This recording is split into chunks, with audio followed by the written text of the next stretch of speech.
لما انكسر المسلمون انتصر الإسلام في أحد. ولذلك بعد الغزوة الرسول صلى الله عليه وسلم قال لأصحابه صفوا أقدامكم ورائي حتى أثني على ربي. أثني على ربي يعني يمدح الحق سبحانه وتعالى، يعني يثني عليه، يعني يحمد الحق. إذن هو يعلم أن مقادير الله لا تأتي إلا بخير، وأن المسلمين إذا كانوا قد إذا انتصروا في هذه المعركة ربما تكون هزيمة لموضوعات الإسلام. يقولون بعد ذلك نحن لم نستمع إلى كلام النبي صلى الله عليه وسلم وانتصرنا، لكن حين لم يستمعوا إلى أوامر حضرة النبي صلى الله عليه وسلم انهزموا وانتصر النبي صلى الله عليه وسلم. إذن النبي الذي تكسر رباعيته ويشج وجهه الشريف يقول صفوا أقدامكم حتى أثني على ربي. أيضا في وقت الشدة وهو في الغار الله عز وجل ينزل السكينة. بعض العلماء يقولون أن السكينة نزلت على أبي بكر لأن الرسول مشحون سكينة أصلا. الرسول هو الذي يثبت من بجانبه، ولذلك لو نظر أحدهم إلى موضع قدميه لرآنا. يقول لا تحزن إن الله معنا. والمسألة هنا مسألة عقدية، يعني ليس الهدف فرار النبي من مأزق أو من شدة، لا، المسألة هنا مسألة عقدية، بمعنى كأن رسول الله صلى الله عليه وسلم يريد أن يقول لأبي بكر وللأمة جميعا إذا كنتم في معية من لا تدركه الأبصار فلن تدرككم الأبصار إذا أراد الحق ذلك، شريطة أن يكون هناك نوع من القرب بينك وبين الحق سبحانه وتعالى. ولذلك النبي صلى الله عليه وسلم حتى وهو طالع من البيت في الهجرة الشريفة كان في الإمكان أن يقول الله عز وجل له اخرج من شباك أو من نافذة أو من كذا، أو كما حدث لأبي بكر. ولكن ليس المقصود فرار النبي صلى الله عليه وسلم، بل إن النبي صلى الله عليه وسلم شحن بالسكينة لدرجة أنه الله عز وجل قال له يا محمد ما عليك إلا أن تمسك بحفنة من التراب ثم لا تخرج مسرعا، بل عليك أن تضع التراب على رؤوس هؤلاء الأبواش. ولذلك نثر التراب على رؤوس الحسد وسرى، مش وجرى، وسرى، وقد وقفوا له بالمرصد. قولوا لأعمى القلب مغلول اليد أنف الشقي ببغض أحمد مرغم.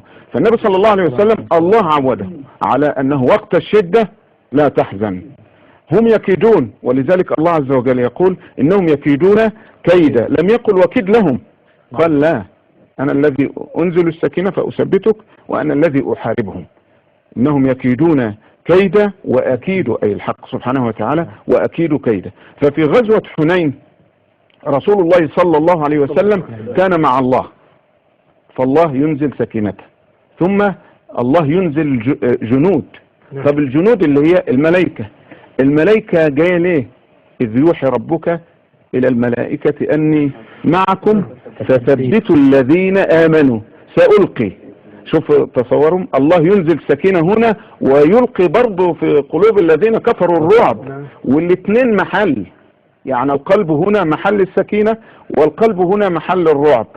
والذي ألقى هنا والذي أنزل هنا واحد، ولكن هناك كما قلنا فرق في هذا. فرسول الله صلى الله عليه وسلم عوده الله وقت الشدائد. ولذلك لما كسرت رباعية النبي صلى الله عليه وسلم في غزوة أحد أخذ يقول كيف يفلح قوم خضبوا وجه نبيهم، لأنه يدعو إلى ربهم.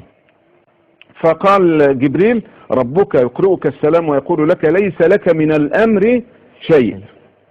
ولذلك تذكرها رسول الله صلى الله عليه وسلم لما قال له ألا تدعو على القوم العباس، قال له ألا تدعو على القوم، لم يدعو عليه.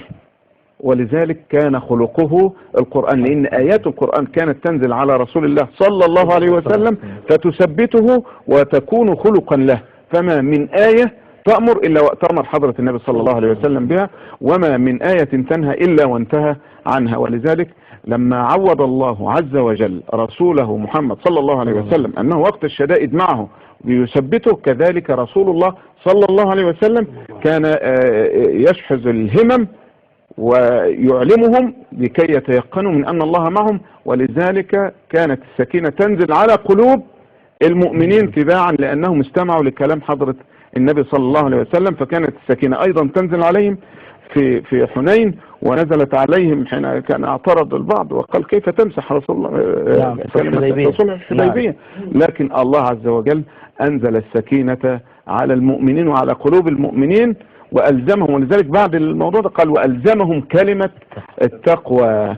كلمة التقوى يقول البعض هم إذا كان المشركون لم يعترفوا بأنك رسول الله صلى الله عليه وسلم ولم يعترفوا بكلمة بسم الله الرحمن الرحيم، فالله عز وجل ألزم الصحابة على هذا الأمر. فكلمة التقوى هنا أنهم تمسكوا ببسم الله الرحمن الرحيم وتمسكوا بمحمد رسول الله صلى الله عليه وسلم. فضيلة الدكتور محمود شلتوت رحمة الله عليه له كلمة طيبة في ثم أنزل سكينته على رسوله وعلى المؤمنين وأنزل جنودا لم تروها، فجعل هناك يقول يعني أن هناك دعم باطني ودعم خارجي. دعم باطني أنزل السكينة في قلب النبي صلى الله عليه وسلم وعلى المؤمنين، ودعم خارجي أن أنزل جنودا لم تروها. وهنا يعني نتحدث مع الدكتور عبد الرحمن البر عن هل لابد من اليقين في شدائد أن الله عز وجل سينزل السكينة على قلوب المؤمنين طالما وافقوا أمر الله وأمر رسوله صلى الله عليه وسلم؟ نعم، اليقين هذا أمر مفروغ منه. لابد أن توقن بأن الأمر بيد الله سبحانه وتعالى، ولابد أن توقن بأن الله ناصر عباده المؤمنين. انظر إلى الأحداث التي ذكرها أخونا أستاذ الدكتور عبد العزيز في غزوة حنين. الشدة في شدة والناس تفرقوا والمسلمون انكشفوا ولم يبقى مع النبي صلى الله عليه وسلم إلا نفر قليل، لكنه يثبت وواثق بأن الله ناصره ويقول أنا النبي لا كذب أنا ابن عبد المطلب في الغار. الشدة والضيق، لكن ببساطة شديدة سيدنا أبو بكر يحكي الواقع الذي عليه الإنسان. القوم قد أدركونا ويقفون على باب الغار، ولو نظر أحدهم تحت قدمي الأبصار يقول لا تحزن إن الله معنا. يمشي في الطريق ويدركه سراقة، خلاص لم يبقى بينه وبين الطلب شيء، ويقول له أبو بكر قد أدركنا الطلب، يقول لا تحزن إن الله معنا. يأتي في صلح الحديبية ويشترطون عليه شروطا مجحفة، وبعض الصحابة كما حصل من سيدنا عمر يتأثر وكيف نقبل أن نعطي الدنية في ديننا، فيقول أنا رسول الله ولن يضيعني. مسألة بالنسبة له مسألة واضحة.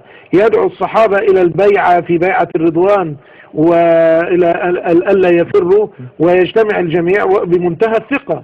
فمسألة اليقين مسألة أساسية. دائما المؤمن وهو يقابل الشدائد يثق بأن الله تبارك وتعالى قادر على كشف الغمة، وأن بيده وحده كشف الغمة، وأنه سيكشف عن عباده المؤمنين. قد تشتد الأزمة وقد يضيق الأمر. وأنا أريد من المشاهد الكريم أن يتصور قول الله تعالى وضاقت عليكم الأرض بما رحبت. الأرض على اتساعها ضاقت بالجيش النبوي، بالجيش الإسلامي الذي خرج مع رسول الله مجاهدا، وهم خرجوا مجاهدين في سبيل الله لمجرد حاجة في القلب، إحساس بأن لديهم قدرة ذاتية. ضاقت الأرض بما رحبت. يعني إيه ضاقت الأرض بما رحبت؟ يعني صار يرى الأرض ضيقة عليه. ثم يأتي مع اليقين تنزل السكينة، فإذا بهذا الذي ضاقت عليه الأرض يجد السعة والفسحة. وهكذا اليقين مسألة أساسية في قلب المؤمن. يقين بأمرين: بأنه عاجز وأن الله سبحانه وتعالى بيده القدرة والقوة. اليقين الثاني بأنه منصور لأنه صاحب حق. وهكذا كان النبي في كل أحواله.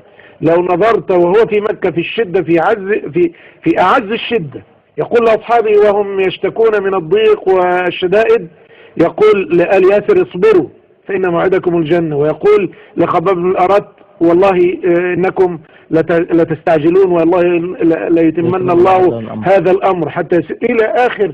يعني الأحداث في حياته صلى الله عليه وسلم تعطينا يقين أنه في كل شدة يا أخي مهما كانت هذه الشدة داخلية خارجية من الناس من البشر، من داخلك مرض ضعف فقر عجز، اعلم أن الله تبارك وتعالى معك. إذا أنزل السكينة في قلبك انحلت كل المشاكل. لم ترى هذه الدنيا بهذا الضيق، هذا الضيق الذي ضاقت الأرض فيه بما رحبت، ستجدها واسعة، ستجد فرج الله تبارك وتعالى قريبا. ذلك في الحديبية يقول فأثابهم فتحا إيه؟ قريبا، لأنه بعد هذا التصور أثابهم فتحا قريبا. في بعض الروايات أنهم في صلح الحديبية لما رجعوا، وقد رجع كثير منهم مشحونا، خلاص قبلوا قول رسول الله أنا رسول الله ولن يضيعني، لكن في نفوسهم بعض الضيق، نزلت الآيات الكريمة إنا فتحنا لك فتحا مبينا.